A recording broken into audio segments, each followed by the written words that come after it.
Welcome to everyone. আবার একটি নতুন ভিডিও নিয়ে তোমাদের সামনে হাজির হয়েছি। প্রত্যেকে নিশ্চয়ই ভালোই আছো। তো থাম্বনেল দেখে নিশ্চয়ই তোমরা বুঝতে পেরেছো আজ আমরা ত্রিভুজ নিয়ে আলোচনা করতে চলেছি।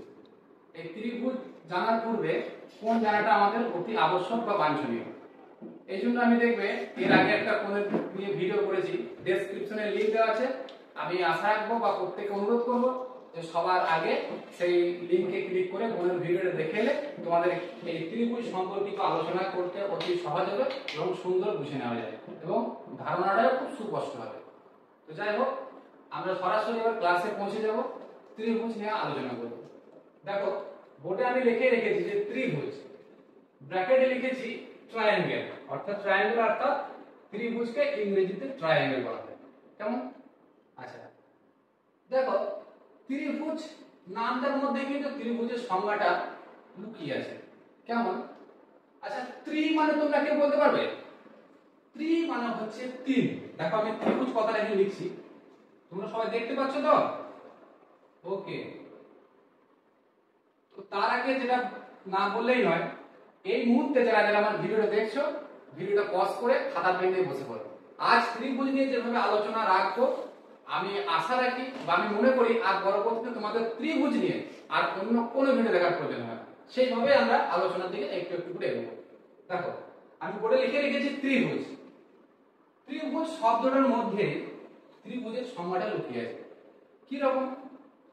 দেখো, ত্রি মানে বলতে পারবে কেউ ত্রি মানে কি? ত্রি মানে হলো তিন। ত্রি মানে হচ্ছে তিন, আর ভুজ মানে হচ্ছে বাহু।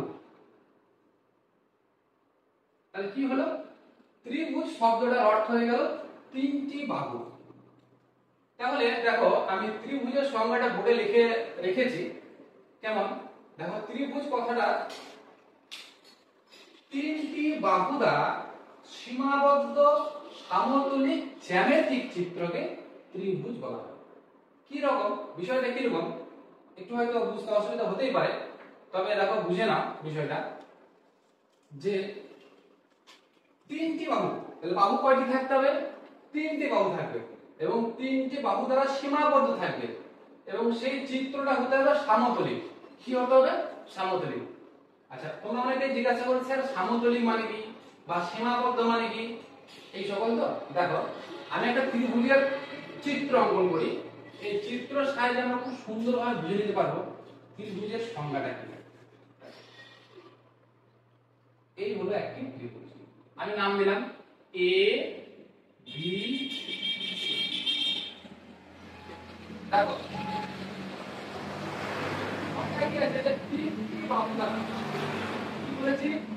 তিনটি বাহু দ্বারা, তাহলে দেখো এখানে কয়টি বাহু আছে? এইখান থেকে এতটা একটা বাহু, আবার এখান থেকে এতটা একটা বাহু, আবার এখান থেকে এতটা একটা বাহু, অর্থাৎ তিনটে বাহু আমরা পেয়েছি।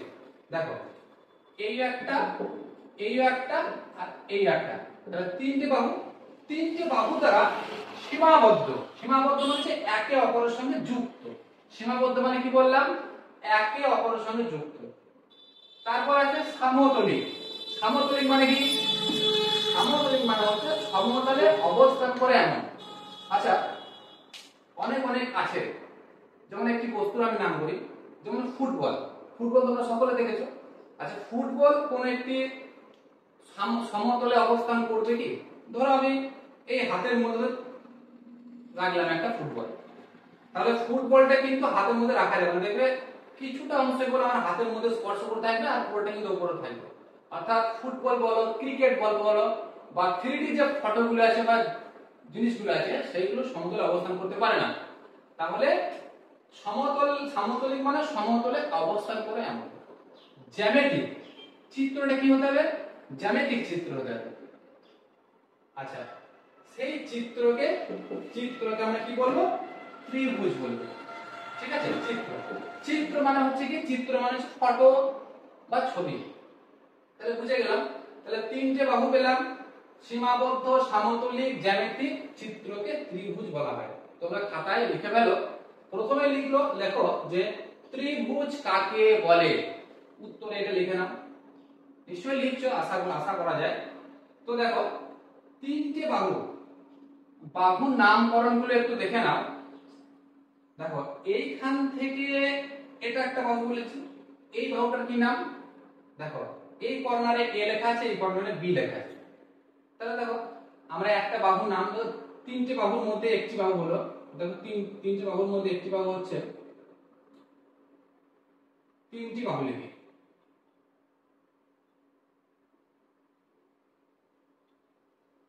তিনটি বাহু কি? একটা হচ্ছে এ বি, এ বি মানে কোনটা? এইখান থেকে এতটা এ বি। তারপর দেখো এখান থেকে এতটা কি হলো? বিসি। আরেকটা কি হলো? এখান থেকে এতটা এসি। এই যে ত্রিভুজের তিনটে বাহু পেয়ে গেলাম, এটাকে আমরা ত্রিভুজ বলবো। আচ্ছা এবার এই ত্রিভুজের সংজ্ঞাটা আরেক রকম ভাবে বলা যায়, আমি লিখে দিচ্ছি, একটু তোমরা দেখে নাও। সবাই বুঝতে পারছো তো? বুঝতে না পারলে অবশ্যই কিন্তু রেসপন্স করবে, কমেন্টে জানাবে আমাকে, আমি বলে দেবো। দেখো তিনটি, আরেকটা আমি সংজ্ঞা লিখে দিচ্ছি, দেখো তিনটি তিনটি অসমরেখ বিন্দু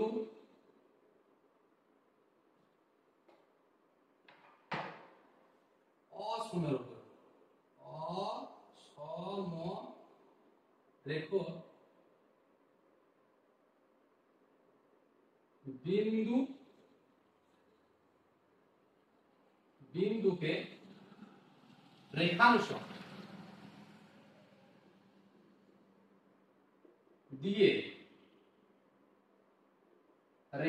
দিয়ে যোগ করলে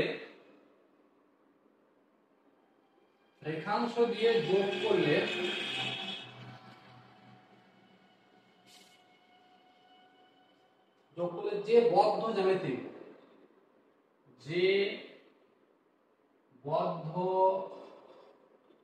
জ্যামিতিক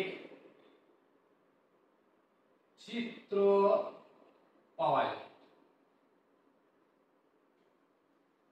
যায় তাকে আমরা ত্রিভুজ বলতে পারি।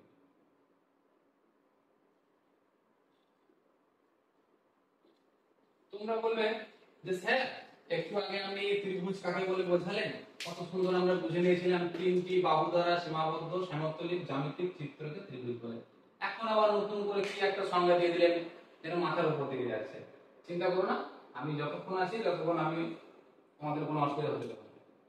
দেখো এখানে কি লিখেছে, যে তিনটি অসমরেখ বিন্দু, কি বিন্দু? অসমরেখ বিন্দুকে রেখাংশ দিয়ে যোগ করলে যে বদ্ধ জ্যামিতিক চিত্র পাওয়া যায় তাকে ত্রিভুজ বলে। এই তো, একবার পজ করে এটা লিখে নাও।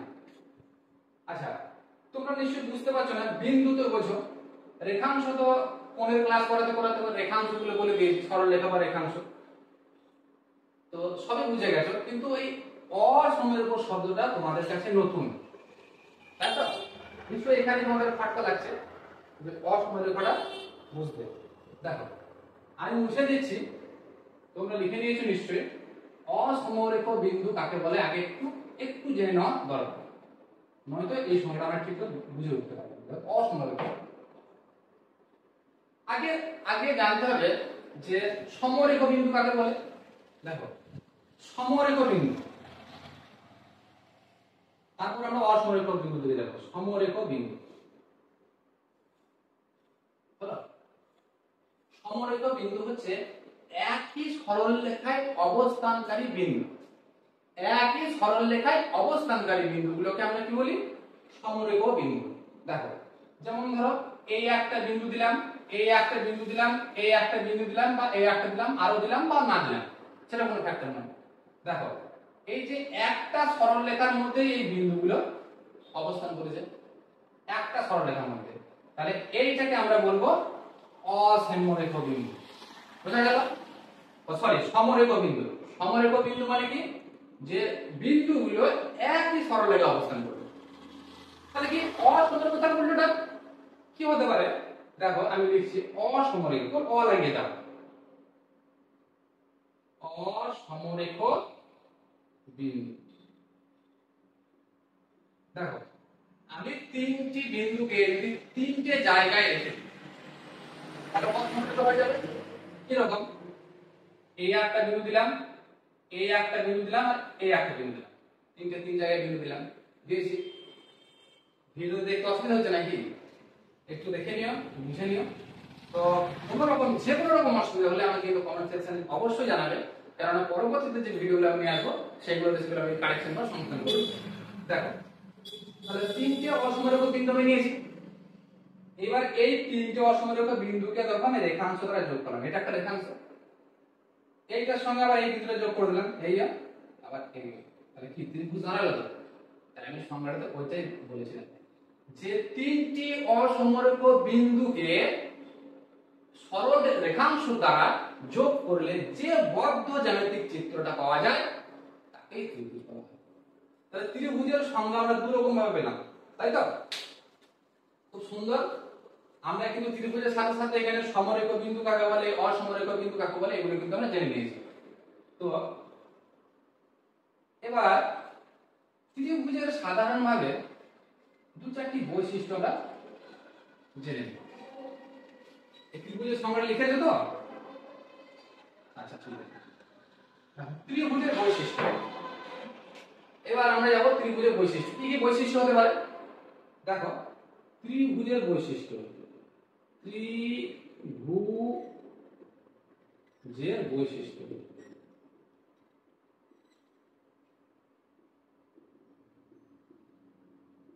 সাধারণভাবে তোমরা বলো ত্রিভুজের কি কি বৈশিষ্ট্য।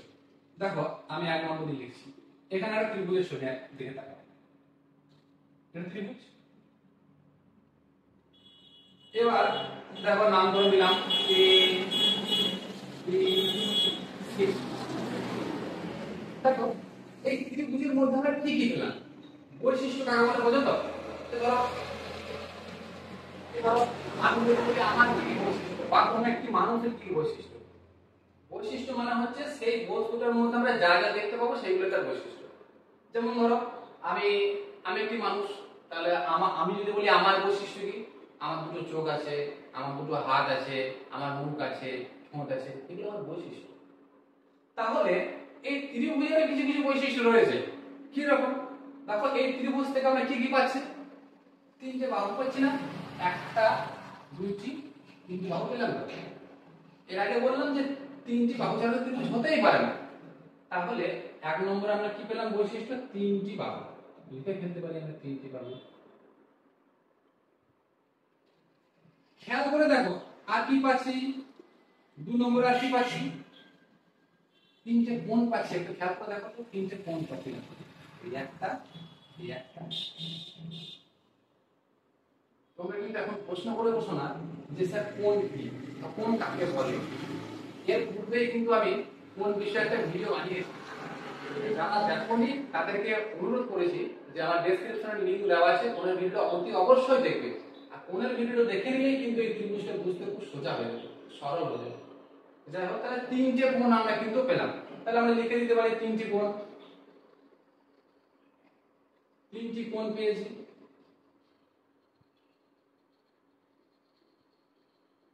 আচ্ছা আর কি বৈশিষ্ট্য হতে পারে? আরেকটা বৈশিষ্ট্য হচ্ছে দেখো তিনটে শীর্ষবিন্দু পেয়েছি না? এই একটা বিন্দু, দেখো এই একটা বিন্দু, এই একটা বিন্দু, তিনটে বিন্দু পেয়েছি। তাহলে আমরা এই বৈশিষ্ট্যের মধ্যে লিখে দিতে পারি তিনটি শীর্ষবিন্দু। এগুলো তো শীর্ষবিন্দু বলা হয়।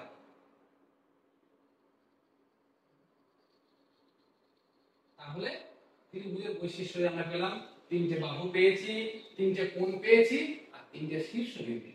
ব্যাস এইটুকু কনসেপ্ট। আর কি? এবার ত্রিভুজ সম্পর্কে কিন্তু আমরা যে কনসেপ্ট ছিল বা ধারণা ছিল, বেসিক ধারণা, সেগুলো আমরা জেনে নিয়েছি। এবার আমরা ত্রিভুজের প্রকারভেদ সম্পর্কে জানব। আচ্ছা খেয়াল করে দেখো, ত্রিভুজটা উপরে লিখেছি, নিচে লিখেছি কিন্তু বাহু ভেদে আর কোণ ভেদে। অর্থাৎ ত্রিভুজকে আমরা বাহুর দিক দিয়ে বা বাহুর উপর ভিত্তি করে তিনটি ভাগে ভাগ করতে পারি, আবার কোণের উপর ভিত্তি করে তিনটি ভাগে ভাগ করতে পারি। কেমন? দেখো বাহুভেদের দিকে তাকাও। বাহুভেদের ত্রিভুজ তিন প্রকার: সমবাহু, সমদ্বিবাহু, বিষমবাহু। আবার কোণের উপর ভিত্তি করে আমরা ত্রিভুজকে তিনটে ভাগে ভাগ করি: একটা সূক্ষ্মকোণী, দ্বিতীয় সমকোণী, একটা স্থূলকোণী। কেমন? দেখো এই ত্রিভুজগুলো সম্পর্কে আমরা জানি একটু একটু করে। ক্লাসটা ভালো লাগলে বন্ধুদের সাথে শেয়ার করবে, যাতে সকলের কাছে ভিডিওটা পৌঁছে যায়। আর কোনো হোয়াটসঅ্যাপ গ্রুপ বা টিউশন গ্রুপ, যেখানে গ্রুপে থাকলে গ্রুপে তোমরা কিন্তু শেয়ার করে দিবে ভিডিওটা। দেখো বাহুভেদের কোণগুলো নিয়ে আমরা প্রথমে আলোচনা করি। প্রথমে কি আছে বলো? সমবাহু। প্রথমে সমবাহু আছে। আমি তাহলে লিখলাম সমবাহু। সমবাহু ত্রিভুজ সম্পর্কে তো জেনে নিই। এগুলো বাহুর উপর ভিত্তি করে পরের ভাগ। দেখো নামকরণ থেকে কিন্তু বোঝা যায় যে সংজ্ঞা কি হতে পারে। সম মানে কি বলতে পারবে? সম মানে হচ্ছে সমান। সম মানে সমান, ব্যাস। এই তো, এই আমি সংজ্ঞা পেয়ে গেলাম, সমান বাহু। তাহলে কি বলতে পারি? যে যে ত্রিভুজের তিনটি বাহুই সমান তাকে সমবাহু ত্রিভুজ বলে। দেখো মোটামুটি একটা, এই একটা বাহু দিলাম, এই একটা বাহু দিলাম, নাম দিলাম এ, বি আর সি। খেয়াল করে দেখো এই একটা, এই একটা, এই তিনটে বাহু দেখো মোটামুটি সমান। তোমরা আবার এরকম বলে বলছো না, স্যার এটা একটু বড় লাগছে বা এটা একটু ছোট লাগছে। মোটামুটি আমরা দেখে বুঝতে পারছি যে তিনটে বাহু সমান। তোমরা যদি বলো যে স্যার না এটা ছোট ওটা বড়, তাহলে আমাকে স্কেল দিয়ে মেপে মেপে মেপে করতে হবে। যাই হোক, কিন্তু স্কেল লাগানো সম্ভব হয়ে উঠবে না বোর্ডের মধ্যে। তো এই একটা সমবাহু ত্রিভুজ। তো সংখ্যায় আমরা ওই কথাটাই লিখবো, যেটা আমরা বুঝেছি সেটাই আমি সুন্দর করে গুছিয়ে লিখবো। এই হলো বিষয়। তাহলে তোমরা খাতায় লিখো যে বাহুভেদের ত্রিভুজ কয় প্রকার। নিচে লিখবে তিন প্রকার, যথা সমবাহু, সমদ্বিবাহু আর বিষমবাহু। তার নিচে আবার লিখবে যে সমবাহু ত্রিভুজ কাকে বলে। দেখো সংজ্ঞাটা আমি ওইভাবেই লিখে দিই, যেভাবে বললাম সেইভাবেই লিখো।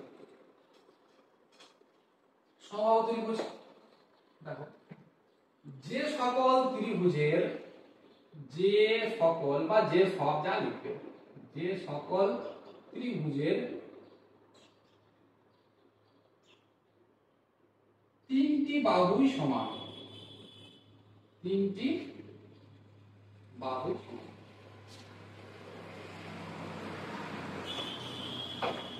তিনটি বাহুই সমান, তাকে সমবাহু ত্রিভুজ বলে। তাকে সমবাহু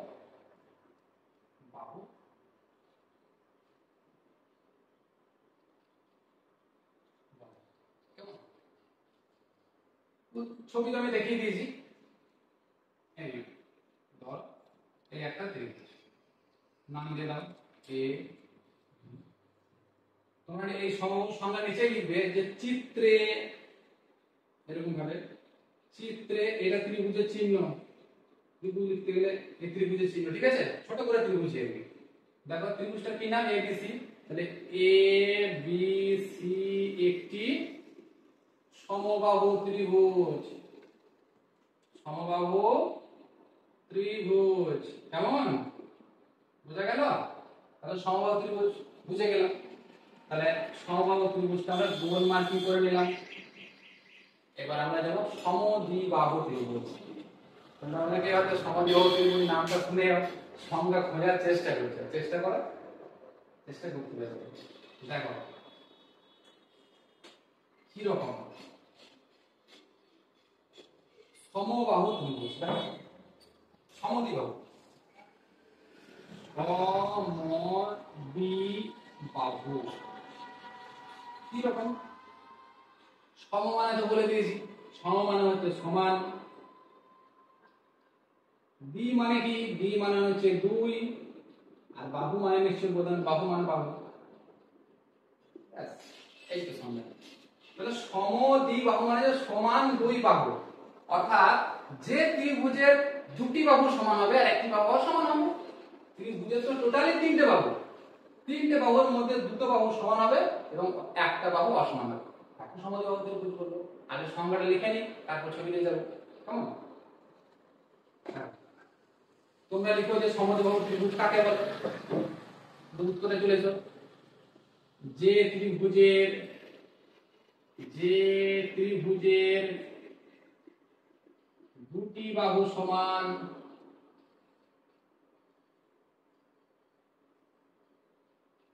ও একটি বাহু অসমান, একটি বাহু অসমান তাকে সমদ্বিবাহু ত্রিভুজ বলে। সমদ্বিবাহু ত্রিভুজ।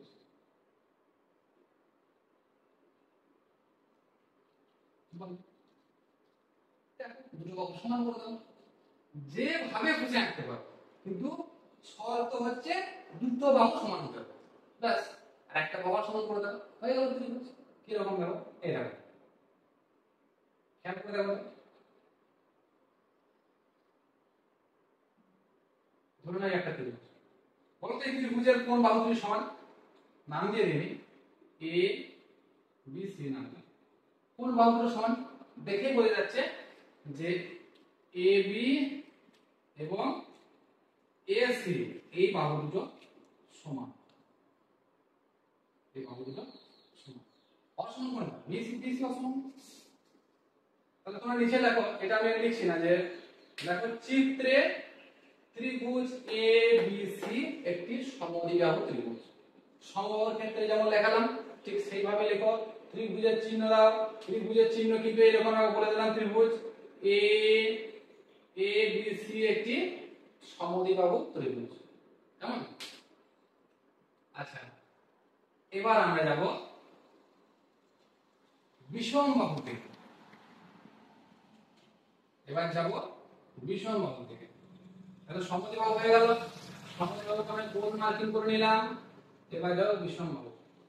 অনেকে ভাবছো যে বিষম বাহু তাহলে সংজ্ঞাটা কি হতে পারে? সমবাহু তো ইজি ছিল, সমদ্বিবাহু ইজি লাগলো, বিষম বাহুটা কেমন? দেখো অসুবিধা কি, দেখো আছি আমি।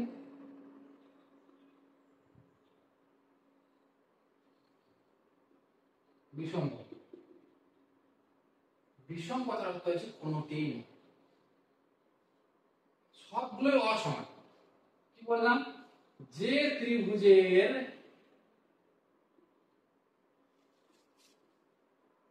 তিনটি বাহু অসমান। দেখো সমবাহু ত্রিভুজটা যখন আমরা সমানে লিখলাম, তখন আমরা ওখানে লিখে দিলাম যে ত্রিভুজের তিনটি বাহুই সমান, আর বিষম বাহুর ক্ষেত্রে হচ্ছে তিনটি বাহুই অসমান, সেটা হয়ে যাবে বিষম বাহু। অসমান তাকে বা সেই সব তাকে বিষম বাহু ত্রিভুজ বলা হয়।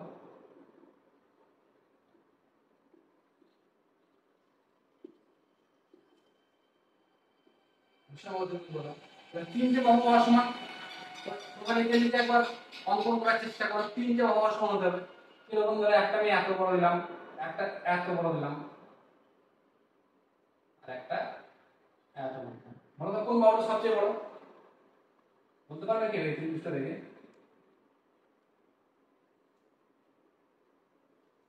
সবচেয়ে বড় হচ্ছে এসি। সবচেয়ে বড় বাহু হচ্ছে এসি। এসি হচ্ছে সবচেয়ে বড়, তারপরে হচ্ছে এ বি, তারপরে হচ্ছে বিসি। এইগুলো তিনটি বাহু। তাহলে তোমরা লিখে ফেলো যে চিত্রে, ওই একই কথা, যে চিত্রে ত্রিভুজ এ বি সি একটা বিষমবাহু ত্রিভুজ। আচ্ছা, তাহলে আমরা অতি সহজেই বুঝে নিতে পারলাম যে বাহুভেদে ত্রিভুজের তিন প্রকারভেদ এবং চিত্র সহ অনেকে বুঝে নিতে পারলাম। আমরা যে কোনো ত্রিভুজ দেখি, দেখেই বুঝতে পারবো যে সমবাহু ত্রিভুজ না সমদ্বিবাহু ত্রিভুজ না বিষমবাহু ত্রিভুজ, বুঝে যেতে পারবো। আচ্ছা, তাহলে এটা হয়ে গেল। আচ্ছা, তোমরা ত্রিভুজের বৈশিষ্ট্য লেখালাম না? ওই ত্রিভুজের বৈশিষ্ট্যতে আরেকটি বৈশিষ্ট্য তোমরা লিখে রাখো, 4 নম্বর দিয়ে। 4 নম্বর দিয়ে লিখে রাখো কি বৈশিষ্ট্য হবে। দেখো এই ত্রিভুজ ত্রিভুজের তিনটি কোণের মান লিখো। তিনটি কোণের মান হচ্ছে, তিনটি কোণের মান,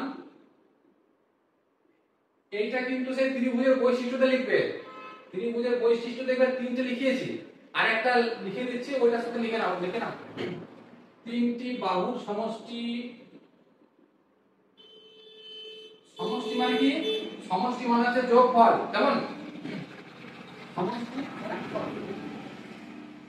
স্যার এটাই আবার কেমন হবে বুঝতে পারলাম না, এই বুঝতে কেমন? এই যে কোণ, ত্রিভুজের তিনটি কোণ ছিল, এটা একটা, এটা একটা, এই তিনটে কোণকে যদি আমি পরিমাপ করি তাহলে যে মান পাবো তিনটে কোণের মান, সেই তিনটে কোণের মানকে যদি আমি যোগ করি তাহলে 180 ডিগ্রি হবে। তখন বলো স্যার বলবে কোণ আবার কি করে আনতে হয়, সরি মাপতে হয়। দেখবে আমাদের জ্যামিতি বক্সে একটা অর্ধ চন্দ্রাকার একটা চাঁদা আছে। কি আছে? চাঁদা। এই চাঁদা কিন্তু সেই দুর্গা পূজার চাঁদা বা কালী পূজার চাঁদা নয়, কিন্তু এই চাঁদা হচ্ছে জ্যামিতি বক্সে দেখবে একটা অর্ধ চন্দ্রাকার একটা বস্তু আছে, তোমরা দেখে নিও, এরকম, হ্যাঁ এরকম ধরনের একটা আছে না? হ্যাঁ ওটাকেই চাঁদা বলা হয়, কেমন? এই চাঁদা দিয়ে যদি আমি তিনটে কোণকে পরিমাপ করি, পরবর্তীতে শেখাবো কিভাবে কোণ মাপতে হয়। তো এই তিনটে কোণকে যদি আমরা পরিমাপ করি তাহলে তিনটে কোণের যে মান পাবো সেই মানগুলোকে যোগ করলে কত হয়? 180 ডিগ্রি হয়। এইটা ছিল ত্রিভুজের 4 নম্বর বৈশিষ্ট্য, কেমন? এবার তাহলে ত্রিভুজের বৈশিষ্ট্যদের আগে আমি বলেছি বাকি বৈশিষ্ট্যগুলো। বাহুভেদে হলো, এবার যাব কোণ ভেদে। তাহলে কোণের উপর ভিত্তি করে ত্রিভুজকে তিন ভাগে ভাগ করা যায়, এর পূর্বে বলেছি। তো সেটি হলো সূক্ষ্মকোণী, সমকোণী, স্থূলকোণী। তাহলে আমি আলোচনায় আসি। সূক্ষ্মকোণী ত্রিভুজ কাকে বলে?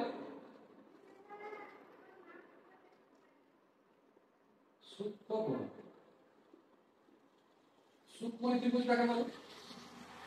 দেখো আমি ভিডিও শুরুতেই বলেছিলাম, মাঝে একবার বললাম যে যারা যারা যারা কোণের ভিডিওটা দেখোনি তারা কিন্তু অবশ্যই ডেসক্রিপশনে লিংক দেওয়া, লিংকে ক্লিক করে কোণের ভিডিওটা আগে অবশ্যই দেখবে।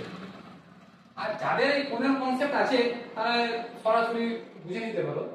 তো সূক্ষ্মকোণী ত্রিভুজ কাকে বলে?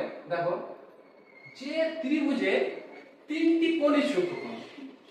সূক্ষ্মকোণ কাকে বলে আমি কনসেপ্ট দিয়েছি, যে 90 ডিগ্রি ছোট কোণগুলোকে আমরা সূক্ষ্মকোণ বলি। তাহলে যে ত্রিভুজের, আগে সংজ্ঞাটা লিখে নাও, যে ত্রিভুজের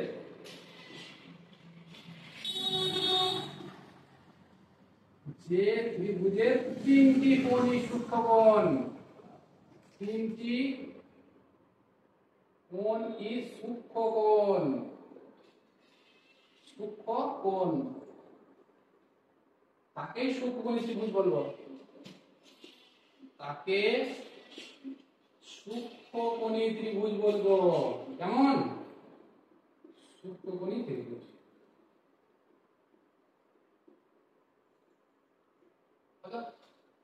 ছবিটা একটু দেখো, আমরা চিত্র সাহায্যে বুঝতে পারবো। দেখো এই দেখো তিনটে কোণ, ত্রিভুজ একটা, এই কোণটা দেখো 90 ডিগ্রি ছোট কিনা, বা 90 ডিগ্রি ছোট হলে সূক্ষ্মকোণ। দেখো এই কোণটা 90 ডিগ্রি হতে গেলে দেখো এই সোজা গেলে এই সোজা গেলে 90 ডিগ্রি হতো, এই সোজা গেলে 90 ডিগ্রি হতো, তার মানে 90 ডিগ্রি কম আছে। এটাও তাই 90 ডিগ্রি কম আছে, এই দেখো এটা হচ্ছে 90 ডিগ্রি হতো। এটার ক্ষেত্রে দেখো এই সোজা গেলে 90 ডিগ্রি হতো। তাহলে এই তিনটে কোণই দেখা যাচ্ছে 90 ডিগ্রি ছোট। 90 ডিগ্রি ছোট মানে সূক্ষ্মকোণ। তাহলে সংজ্ঞা কি আছে? যে ত্রিভুজের তিনটি কোণই সূক্ষ্মকোণ তাকে সূক্ষ্মকোণী ত্রিভুজ বলে। একদম ইজি, মুখস্থ করার কোনো দরকারই নেই, জাস্ট বুঝে নাও আর মাথাতে রাখো, ব্যাস। আর ত্রিভুজ সম্পর্কিত আর কখনো কোনো কিছুই ভুল হবে না। যে ত্রিভুজের তিনটি কোণ সূক্ষ্মকোণ তাকে সূক্ষ্মকোণ বলে, ব্যাস।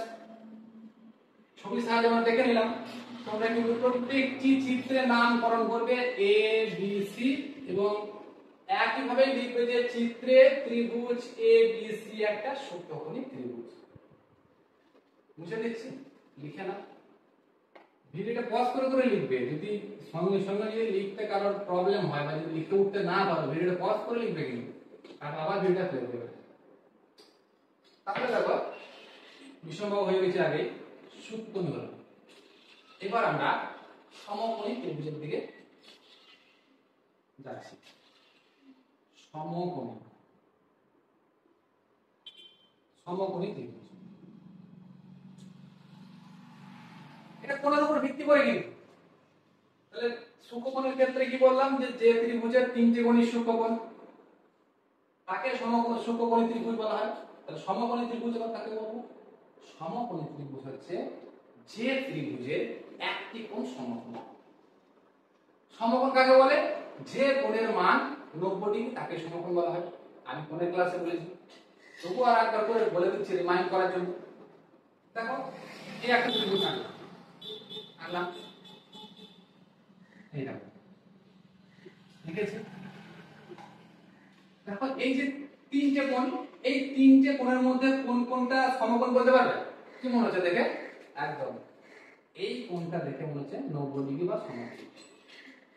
যেভাবে খুশি আঁকো, শর্ত হচ্ছে একটি কোণকে 90 ডিগ্রি করতে হবে বা একটি কোণকে সমকোণ করতে হবে, তাহলে সেই ত্রিভুজকে আমরা বলবো সমকোণ ত্রিভুজ। আমি কিন্তু ত্রিভুজটা এইভাবে আঁকতে পারি, এই যাও এই যা বলো এটা কোনটা সমকোণ লাগছে? এই কোণটা সমকোণ লাগছে, তাই না? তাহলে এটা কি হলো? এটাও সমকোণী ত্রিভুজ, এটাও সমকোণী ত্রিভুজ। প্রথমে চিত্র সাহায্যে বুঝে নিয়েছি, সংজ্ঞাটা এভাবেই লিখে নাও যে ত্রিভুজের একটি কোণ সমকোণ। যে ত্রিভুজের তিনটি কোণ সমকোণ করে দিও না, ভুল হয়ে যাবে কিন্তু একদম। যে ত্রিভুজের একটি কোণ সমকোণ হতে হবে। আমি লিখেছি, তোমরা একটু লিখে নাও। দেখো যে ত্রিভুজের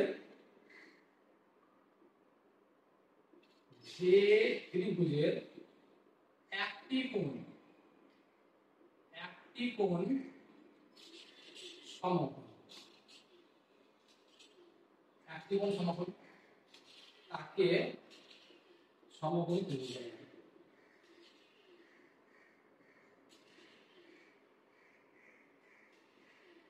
চিত্রটা এর আগে রেখে দিয়েছি, একইভাবে লিখো যে চিত্রে ত্রিভুজ এ বি সি একটা সমকোণী ত্রিভুজ। লিখে ফেলেছি। তাহলে সমকোণীকে মার্কিং করে নিলাম। আর আমাদের একটা কোণ পড়ে আছে স্থূলকোণ। নিশ্চয়ই নাম শুনে তোমরা বুঝে যাচ্ছ যে মানে যে ত্রিভুজের একটি কোণ স্থূলকোণ হবে তাকে আমরা স্থূলকোণী ত্রিভুজ বলবো। সবথেকে ইজি একটা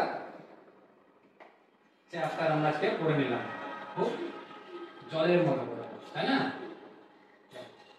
স্থূলকোণটা দেখো একবার, বললাম আমি স্থূলকোণটা দেখো, স্পেলিং গুলো বানান গুলো কিন্তু খেয়াল করবে। স্থূলকোণ বানান পরীক্ষার হলে কিন্তু এই বানান গুলো ভুল করে দিও না, কেমন? দেখো স্থূলকোণী যে ত্রিভুজের সংজ্ঞা লিখে দিই, যে ত্রিভুজের একটি কোণ স্থূলকোণ, একটি কোণ স্থূলকোণ তাকে স্থূলকোণ বলে, তাকে স্থূলকোণী ত্রিভুজ বলে। একইভাবে ত্রিভুজ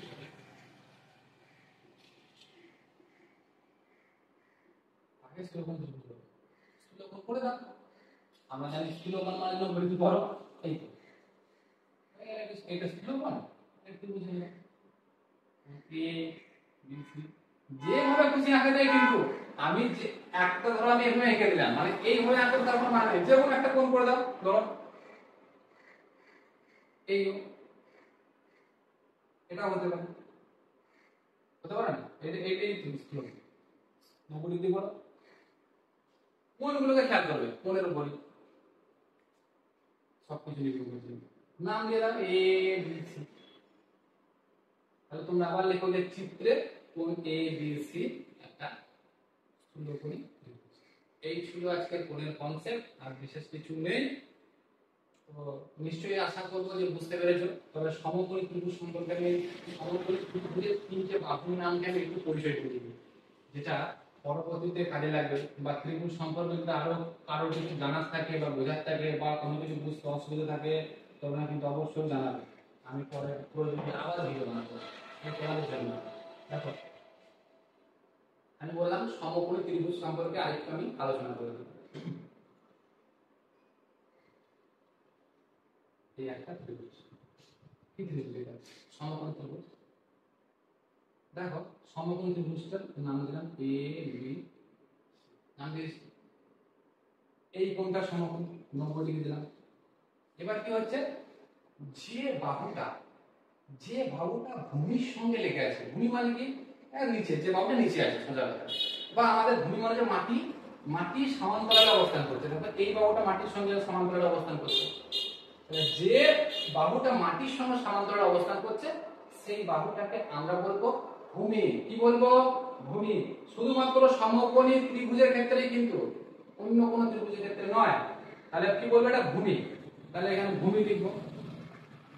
ভূমি, ভূমি কোনটা? বি আর সি হচ্ছে ভূমি। আর যেটা দেখবে লম্ব ভাবে আছে, খাড়া ভাবে আছে, সোজা সোজা আছে বাহুটা, এখানে কোন বাহুটা সোজাবো? A B. এ বি টা সোজা, তাহলে এ বি হচ্ছে লম্ব। কি বলবো? লম্ব লম্ব, লম্ব হচ্ছে এ বি। আর যেটা সবচেয়ে বড় বাহু, বড় বাহুটি কি? অতিভুজ। কি বললাম? অতিভুজ। অতিভুজ হচ্ছে এ। তাহলে তিনটে ত্রিভুজের এই তিনটে বাহুর নাম কোন জেনে গেলাম, যে অতিভুজ হচ্ছে সবচেয়ে বড় বাহুটা, লিখে দিলাম এখানে অতিভুজ, লিখে দিলাম এখানে অতিভুজ। নিচেরটা হচ্ছে ভূমি, লিখে দিলাম, আর এটা হচ্ছে লম্ব। সব তিনটো নাম হচ্ছে এটাতে, এগুলো কনসেপ্ট। আচ্ছা, আরেকটি তোমাদের অঙ্ক বইতে পাবে যে সমকোণী সমদ্বিবাহু ত্রিভুজ, এরকম একটা ত্রিভুজ শুনে থাকবে বা দেখে থাকবে, যে সমকোণী সমদ্বিবাহু ত্রিভুজ। দেখো সমকোণী সমদ্বিবাহু ত্রিভুজ, সমকোণী সমদ্বিবাহু ত্রিভুজ। কি রকম এটা? যে ত্রিভুজের একটি কোণ সমকোণ থাকে সমকোণী বলি, তার মানে সমকোণ থাকবে আর দুটি বাহু সমান থাকবে। কি রকম দেখো, দেখো তো এই ত্রিভুজের দিকে একবার নজর, এই ত্রিভুজের দিকে একবার তাকাও, এটা সমকোণ, সমকোণ তো। এইটা যদি সমকোণ হয় তাহলে সমকোণী ত্রিভুজ হয়ে গেল, এটা সমকোণ ত্রিভুজ হয়ে গেল। এবার সমদ্বিবাহু, এই দুটি বাহু সমান আছে কিনা দেখো, দেখো এই বাহুটার সঙ্গে এই বাহুটা সমান, তাহলে এই ত্রিভুজটাকে আমরা কি বলতে পারবো? যে সমকোণী সমদ্বিবাহু ত্রিভুজ বলতে পারবো। কেন? কারণ এই ত্রিভুজটা দেখো সমকোণ রয়েছে এবং দুটো বাহু সমান রয়েছে, তাই এই ত্রিভুজটাকে সমকোণ সমদ্বিবাহু ত্রিভুজ বলা হয়। আরেকটি বিষয় বলে রাখি, যে ত্রিভুজ অঙ্কন করতে হলে তিনটে বাহু যেমন দরকার, সেরকম তিনটে বাহুর দৈর্ঘ্য বা তিনটে বাহুর পরিমাপ হতে হবে। তারপর ছোট দুটি বাহুর যোগফল, আমি লিখে দিচ্ছি, একদম পাতি বাংলায় লিখে দিচ্ছি, ছোট দুটি বাহুর যোগফল, তুমি লিখবে কিন্তু ছোট দুটি বাহুর যোগফল তৃতীয় বাহু বা বড় বাহু অপেক্ষা বড় হতে হবে। সমান হলে এখানে চলবে, সমান হলে চলবে। বিষয়টা কিরকম বুঝতে পারলেন না? যেটা আবার কি জিনিস কোথাতে কি করে খায় না মাথায় দেয়, তাই তো? বিষয়টা হচ্ছে ত্রিভুজ আঁকতে গেলে তো তিনটে বাহু দরকার, হ্যাঁ কি না? দরকার তো। তাহলে তিনটে বাহু তিন রকম দৈর্ঘ্য হতে পারে, অথবা হতে পারে দুটো বাহু সমান, একটা বাহু সমান, যা কিছু হোক, কিন্তু তিনটে বাহু তিন রকম, তিনটে দৈর্ঘ্য দরকার। সেরকম ধরো তিনটে আমি বাহু বলে দিলাম, ধরো একটা 6, একটা 3, আর একটা ধরো 7। এইবার বললাম যে এই যে আমি তিনটে বাহুর দৈর্ঘ্য দিলাম, এই তিনটে বাহুর দৈর্ঘ্য থেকে ত্রিভুজ আঁকা যাবে। কিভাবে বুঝবো? ছোট বাহু যোগ করব। ছোট বাহু কোনটা? দেখো 6 আর 3 হচ্ছে ছোট বাহু। এই ছোট বাহু দুটোকে যোগ করব, তাহলে 6 আর 3 যোগ করে দেখো কত হচ্ছে, 6 আর 3 এ 9। দেখো এই বড় বাহু থেকে বড় হচ্ছে, তাহলে বড় বাহু থেকে বড় হলে এটা ত্রিভুজ আঁকা সম্ভব। আচ্ছা, এবার যদি আমি এখানে দিয়ে দিই 11 দিয়ে দিই, তাহলে দেখো যোগ করে 9 হচ্ছে, 11 থেকে কম হচ্ছে, তখন কিন্তু ত্রিভুজ আঁকা যাবে না। তোমরা প্র্যাকটিক্যালি বাড়িতে চেক করে নিতে পারো, দেখতে পারো। আবার ধরো এটা 9 আছে, এটা 9, তাহলে যোগ করে 9 হলো এবং বড় বড়টা 9 আছে, তাহলে কি আঁকা যাবে? তবুও আঁকা যাবে না, কারণ আমরা বলেছি যে বড় বাহু অপেক্ষা বড় হতে হবে, এই যে বড় বা দ্বিতীয় বাহু অপেক্ষা বড় হতে হবে। এই হচ্ছে ত্রিভুজের কনসেপ্ট। মোটামুটি সব রকম যে কনসেপ্ট দিয়েছি সবকিছু বলে দিয়েছি। তো তোমাদেরকে বলবো যে এভাবে তোমরা আমার ক্লাস করতে থাকো, পরবর্তীতে আবার আমি ক্লাস নিয়ে আসবো। তোমরা যেভাবে বলবে, যে যে ক্লাসগুলো চাইবে আমি চেষ্টা করবো আনার। তো সবাইকে এই ভিডিওটা শেয়ার করে দাও, এবং যদি ভালো লেগে তাহলে একটি লাইক, কমেন্ট আর শেয়ার অবশ্যই করবে। তো আজ এই পর্যন্ত, দেখা হচ্ছে আবার একটি নতুন ভিডিও। ততক্ষণ তোমরা ভালো থাকো, সুস্থ থাকো।